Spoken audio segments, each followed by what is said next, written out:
My name is Mason, and I'm 32 years old. I don't really talk to my family much these days. Not because I don't care, but because every time I've tried, it ends with them making me feel like the villain in a movie I didn't even audition for. Growing up, I was the fixer. The golden kid, the one they called when the car broke down or the rent was late or someone needed help moving an entire apartment on 2 days' notice. But that all changed 5 years ago. After Dad passed, I distanced myself. Not from grief, though that hit hard, but from what came after, the inheritance war. It tore through us like a fire. My mom and her brother, Uncle Ray, tried to manipulate everything Dad left behind. They figured I'd roll over like always. I didn't. And ever since, I've been the black sheep. I still don't know why I agreed to come back for Thanksgiving this year. Maybe part of me hoped something had changed. Maybe I was lonely. Or maybe I just wanted to see for myself if the bridges I left burning were really just piles of ash now. Mom called me 2 weeks before, said it was going to be a real family gathering this time. Her words. She emphasized that a few times, almost like it was a warning. I should have listened. I hesitated, but said yes. Told her I'd bring dessert. I picked up a pecan pie from that bakery on 8th Avenue they all used to rave about.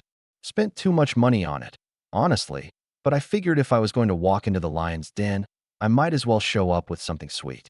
The moment I walked into my childhood home, I felt it. That thick tension in the air. Like I had stepped into a play and everyone had memorized the script except me. My cousin Lily gave me a side hug. That was about the warmest welcome I got. My mom barely looked up from the kitchen. Uncle Ray was already seated at the head of the table like he owned the place. He greeted me with a smug grin that didn't reach his eyes. Well, look what the wind dragged in. Classic Ray. I didn't even respond. Just set the pie down and took off my coat. Dinner started tense. No one made space for me at the main table, even though there were still 2 empty seats. I hovered awkwardly, pretending to check my phone until someone, I think it was my younger cousin, finally brought over a folding chair from the garage. I sat at the very corner of the table, barely able to reach the mashed potatoes. Every few minutes, I caught whispers, not even subtle ones, about people who think they're too good for family, and how some people just disappear until there's food on the table. I chewed slowly, trying to ignore it, reminding myself I'd survived worse. But then Uncle Ray cleared his throat, holding his wine glass like a royal scepter. You know, he said, loud enough for everyone to hear. Not everyone here deserves a seat at this table. The room went still, except for the clink of someone's fork hitting their plate. I glanced up. He was looking directly at me. Some people only come around when they think there's something in it for them. I didn't say anything. I just kept eating. It wasn't worth it. I knew what this was, a trap. But my mom chuckled softly. That's what stung. Real family doesn't abandon us when we need them, she added, her eyes on the turkey, like she couldn't even look at me. It was like the air got knocked out of my lungs. I sat there for a beat, trying to stay calm. I looked around the table, at the people I used to share birthdays and holidays with, and all I saw were people who had already decided I didn't belong. I stood up slowly, picked up my coat. No one tried to stop me. In fact, a few seemed relieved. I didn't say a word, just smiled, nodded once, and walked out the front door. The cold air outside was a slap in the face, but honestly, it felt better than anything inside that house. I sat in my car for a long time, just breathing, watching the lights in the windows flicker as the dinner continued without me. And then, I started thinking, not about the insults or the silence, but about the safe. Dad's old safe. The one hidden behind the painting in the study. The one they never figured out how to open after he passed. The one they assumed was just filled with meaningless papers. That safe used to be mine. I helped Dad install it when I was a teenager. I knew the code. I hadn't touched it since the funeral, out of respect. But tonight, something shifted. I wasn't angry. Not exactly. I just felt done. Done being the punching bag. Done being the afterthought. Done watching people twist memories into weapons.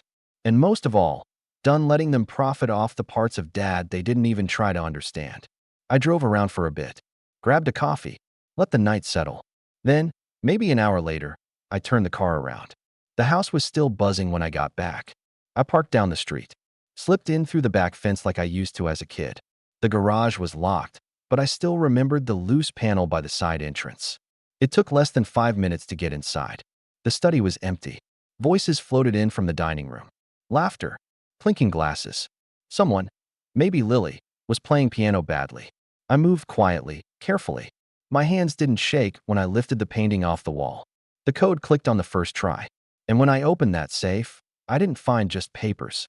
There was money, bonds, a few small boxes, Dad's old pocket watch, the deed to the lake house, copies of the trust, a few letters addressed to me, unopened. I took it all, not in a rush, not in a panic, just with quiet, deliberate motion, like I was finally picking up what had always been mine. When I left, I locked the door behind me. Nobody saw me. Nobody knew. By the time they sat down for dessert, I was already halfway across town. And the safe they thought no one could open? It was empty. I didn't go home right away. I ended up at this little overlook outside the city, where you can see all the lights glittering below. I parked, turned off the engine, and just sat there with the boxes in the passenger seat beside me. The letter on top had my name written in Dad's handwriting. I didn't open it immediately. I don't know why. Maybe I was scared of what it might say. Maybe I was still holding on to that last thread of childhood hope, the kind that says, if I read this, something in me will change. But I did open it, eventually. It was short, only a few lines. Mason, if you're reading this, it means you came back. I never doubted you would. You were always the only one who paid attention. The only one who saw people as they were, not as they pretended to be. Everything in this safe belongs to you. I put it here because I knew the others would fight over what they could see. But I trust you to know what to do with what matters. Dad, that was the first time I cried that night. I sat with the letter in my lap, watching my breath fog up the windshield. And for once, the tears weren't because of what my family did. They were for what my dad still somehow managed to do, even years after he was gone. I didn't hear from anyone until the next morning.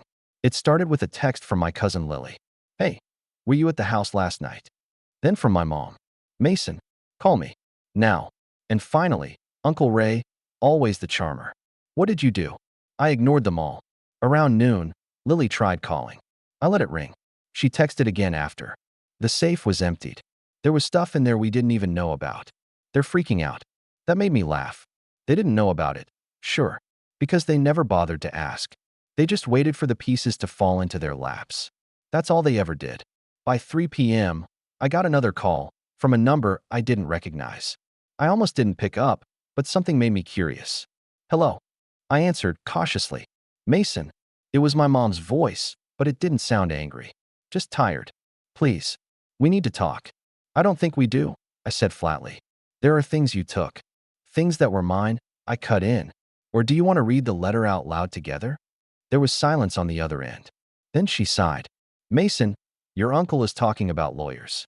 I'm sure he is. Tell him I kept a copy of the will, too. It's in the box. Why would you do this? She asked. Not yelling, not crying. Just this empty question, like she still didn't get it. And that's when something in me cracked, but not the way she expected. I didn't yell back. I didn't argue. I just said what I should have said years ago. Because I'm done being the quiet one. The fixer. The invisible backbone of this family. Dad knew it. You didn't. That's not on me. You're being cruel, she whispered. I almost laughed again. No. I was cruel when I let you treat me like a stranger in my own home and said nothing. Last night. That was clarity. I hung up. And for the next week, it was chaos on their end. I didn't even need to check in to know. My cousin started posting cryptic quotes on Instagram about betrayal and fake people. Uncle Ray apparently tried hiring a locksmith to break into the safe again, just to see if I had really taken everything. My mom sent me a long email, 3 paragraphs of guilt, followed by one line that made me pause. Come home, and we can talk. Your room is still here. I didn't reply. Instead, I called the lawyer Dad had worked with, the one whose business card was tucked inside one of the folders from the safe. We set up a meeting. I brought the trust papers, the deed, the letters, everything. He remembered me. Said Dad had mentioned me often, and always with pride. We went through the documents together. Legally, it was airtight. The safe was Dad's. Its contents were not listed in the general will. They were set aside as part of a private trust, with one beneficiary, me. Everything I took, everything I now owned, it was mine, fully and legally. That included the lake house. And that's when the idea started forming in my head. It was subtle at first, just a passing thought, like a whisper. But the more I sat with it, the more I realized I wasn't done. Not yet. They tried to cut me out of the family for walking away. Now they wanted me back because I had something they needed. But what they didn't understand, what they never understood, was that I didn't want back in. I wanted them to know exactly what they lost. So I made a plan. The lake house had been sitting empty for years. Mom and Uncle Ray used to joke that it was too far out of the way and not worth the upkeep. But Dad and I used to spend summers there, fixing it up, making plans. He'd once told me, half seriously, that it would make a perfect retirement spot or getaway. Now, I had other plans for it. I called in some favors, hired a contractor, a landscaping team, even a drone photographer. I put the lake house on a luxury short-term rental platform with a fully redone listing and photos. Within 2 weeks, it was booked solid for the next 6 months, high season. And then, once the income started rolling in, I sent one thing to my family's group chat. Just a screenshot. It showed the first month's earnings, $18,392. No caption, no message, just numbers. They didn't reply right away, but I saw the read receipts. One by one. First Lily, then Mom, then Ray. That was 3 days ago. I haven't heard a word since. But I know the silence won't last. And when the next message finally comes, I'll be ready. The silence from the group chat stretched longer than I expected. A full day passed. Then another. I knew them well enough to understand what that meant. Panic behind closed doors, hushed phone calls, probably a family meeting without me. Like old times. They were scrambling, trying to figure out what to do now that I wasn't just quietly removed from the picture, but thriving outside of it. I spent those days in peace. First time in a long while. I drove up to the lake house myself, just to see it before the renters moved in. Pulled into the driveway and stared at the porch Dad and I rebuilt together, plank by plank. The railing I helped him install was still solid. The pine tree we planted in the backyard had grown taller than the roof. Inside, everything was fresh. New floors, updated appliances, a working fireplace. But the soul of it was still there. The memories clung to the walls like invisible photographs. I stood in the living room for a while, remembering Dad's laugh, the way he used to sit by the window with coffee in hand, looking out at the water like it held answers. It felt right, like I'd finally reclaimed something no one else even saw the value in. That night, while sipping tea on the deck, I got a text from Lily. "You really rented it out?"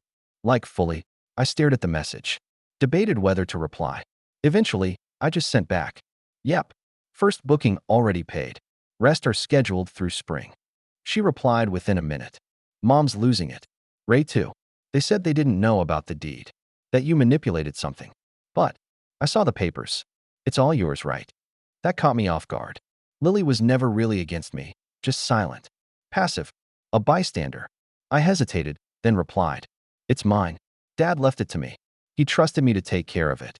She didn't reply after that. Not right away. The next evening, I was halfway through dinner when the doorbell rang. I live in a small place just outside the city, and no one drops by unannounced, so my stomach immediately sank. I checked the peephole. It was my mom. Hair done up, coat neatly pressed, eyes sharp as ever. I opened the door slowly. "Didn't expect you. I figured you wouldn't answer my calls," she said. She walked in like she still owned the place. Didn't wait for an invitation. Typical. She glanced around with that expression she always wore, judgment dressed as concern.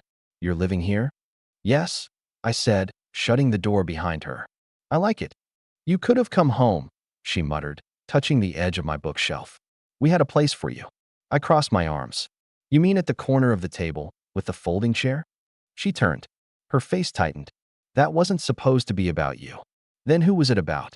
I asked quietly, because it sure felt like a message. There was a long pause. She opened her mouth, closed it again, then sat on the edge of the couch like it pained her.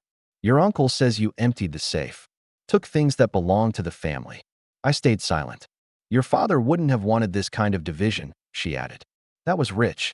Mom, he literally wrote me a letter. Said it all belonged to me." She looked away. "He always favored you. He trusted me." I corrected. "And maybe he saw what I refused to see back then." She flinched at that, then sighed. "You don't understand how hard it's been. Keeping the family together. Ray's finances aren't great, and that's not my problem anymore," I said, cutting her off. "You made that clear. Over and over." Her voice sharpened. "You're being cruel again, Mason." I leaned against the wall. "No, I'm being honest. There's a difference." Another pause. Her eyes darted around the room like she was looking for something. Maybe an angle, maybe a weakness. Finally, she pulled out a small envelope from her purse. This was in the bottom drawer of your dad's old desk. I found it after you left. It's addressed to you. My breath caught. She handed it to me. I took it slowly, cautiously, like it might vanish if I wasn't careful. She stood, straightened her coat. Read it. Maybe then you'll understand. And with that, she walked out, shutting the door behind her without another word. I stood in silence for a long time. Then I sat at my desk and opened the envelope. It was another letter. This one, shorter than the first. Written in a different tone, a bit firmer, more direct. Mason, if this letter finds you after all the noise, know this. You don't owe anyone forgiveness unless they've earned it. Protect what matters. Don't let guilt wear your spine down. If you feel alone, remember, I trusted you with the truth. That house is more than timber and nails. It's your foundation now. Build from it. Proud of you, always. Dad. I sat there in the quiet for a long time, letter in hand, eyes stinging. And for the first time in years, I felt grounded. Not angry, not lost, just clear. But that clarity didn't last long. Because the very next morning, I got a voicemail from a number I didn't recognize. It was Uncle Ray. His voice was calm. Too calm. Hey, Mason. We need to talk. There's something about your dad's trust we didn't know. Something I think you'll want to see. Let's not make this ugly. Give me a call. And just like that, the game had changed. I didn't call Uncle Ray back. Not right away. His message felt too rehearsed, too polished, like he'd practiced it in front of the mirror until he found the exact tone between concern and veiled threat. I listened to it twice. Then I forwarded it to my lawyer. I wasn't playing this game blind. Not anymore. I spent that afternoon at a nearby cafe, going over everything in my head. The safe, the trust, the lake house, the letter. Ray's voice kept echoing. We need to talk. Let's not make this ugly. That last part stuck with me. Let's not make this ugly. Like we were still playing nice. Like it hadn't been ugly for years. When I finally left the cafe, I had 3 missed calls. 2 from Ray. 1 from Lily. The message from Lily was short. They're talking about suing. Ray says there's a clause in the trust that might help them. I texted her back. There isn't. I checked. He says your dad altered the documents a year before he passed away. There's another version. He says it names the family. Another version? I didn't like the sound of that. I called my lawyer again. We arranged to meet first thing in the morning. And then I drove back to the lake house. Not because I was scared, but because if they were planning something, I wanted to make sure my place was locked down. Literally. It was a quiet drive, and the house looked just like I'd left it, glowing softly in the golden light. The air smelled like pine and distant rain. I stepped inside and walked through every room, checking the locks, the windows, the basement door. Everything was fine, until I reached the study. On the floor near the fireplace was a boot print. Fresh, tracked in from outside. But the strange thing? It wasn't mine, and I hadn't had guests. No contractor appointments. The cleaners had finished 2 days ago. I checked the doors again. Nothing was broken, but someone had been inside. I called a locksmith that night. Told him I needed every lock replaced, including the sliding glass doors, the garage, and the shed out back. I wasn't taking chances. Not now. The next morning, my lawyer, Greg, sat across from me in his office, reading the voicemail transcript Ray had left. When he finished, he looked up with a frown. They're bluffing. You sure? I'm certain, he said. We filed the updated trust with the county clerk. There's no earlier version that holds weight. If there was a revision, your father would have had to sign it, notarize it, and register it. No such document exists. I exhaled. So Ray's just fishing. Greg leaned back. We're trying to rattle you. If they thought you'd back down, maybe they hoped fear would do the trick. It didn't. That weekend, I hosted my first guests at the lake house, a retired couple from New York. They messaged me after check-in, saying the place was like something out of a movie. I thanked them. Watched their review come in a few days later. 5 stars. My inbox lit up with more booking requests. I forwarded the earnings update to the family group chat. Another screenshot. $42,186. No caption. Just silence again. Until the doorbell rang. This time, it wasn't my mom. It was Ray. He stood on my front step like a man who hadn't been told no in years. Dressed sharp. Leather briefcase in hand. Like this was a negotiation. Mind if I come in, he asked. I didn't answer. Just stared at him. He sighed. Look, I know things have been tense. But we're family. There's no need for lawyers and hostility. Then why are you here with a briefcase? His lips twitched. To be honest, I want to propose a compromise. I raised an eyebrow. He continued.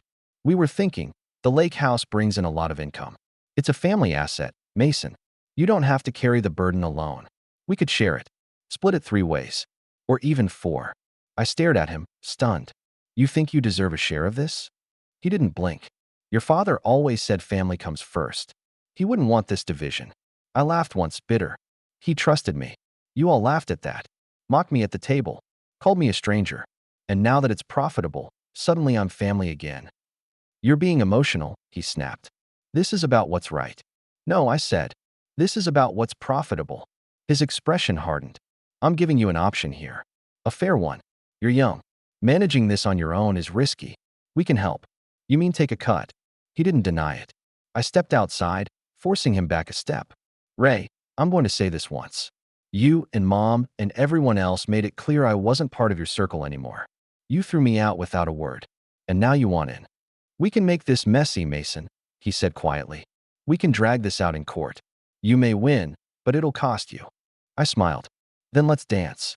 I closed the door in his face. 2 weeks later, I got a formal letter from his attorney. A petition to freeze the lake house's earnings until ownership could be clarified. My lawyer responded within the hour, attaching the trust documents, registration proofs, letters from my father, and the notarized beneficiary list. Their petition was rejected in 3 days. But it didn't stop there. They tried going after me in other ways, claimed I had taken sentimental family heirlooms from the safe, tried painting me as manipulative. Lily posted a vague status about some people stealing memories to make money. I ignored it, because I was already 3 steps ahead. The truth was, I had everything documented. Every renovation invoice, every transfer, every message. And the moment I saw them trying to smear me in the court of public opinion, I responded, not with insults, but with facts. I published a blog post on a private family history page we all used growing up, shared photos of the lake house, old pictures of Dad and me building it, scans of his handwritten letters, a full accounting of what I took from the safe, why I took it, and the legal proof backing me. Then I ended the post with one sentence. I didn't take anything that wasn't already mine. I just stopped letting you pretend it was yours. Within days, the narrative flipped. Extended relatives, the ones who were once silent, started messaging me privately. Aunts and cousins I hadn't heard from in years. Some apologized. Some congratulated me. A few even booked weekends at the lake house. Ray and my mom stopped responding. The group chat went dark. And then, one Sunday morning, I got a final letter in the mail. It was from my mother. Handwritten. Short. Mason, I don't know if I did the right thing. Maybe I let Ray speak too much for me. Maybe I let old habits win. I don't expect forgiveness. I just wanted to say, you were always the one who stayed true to Dad.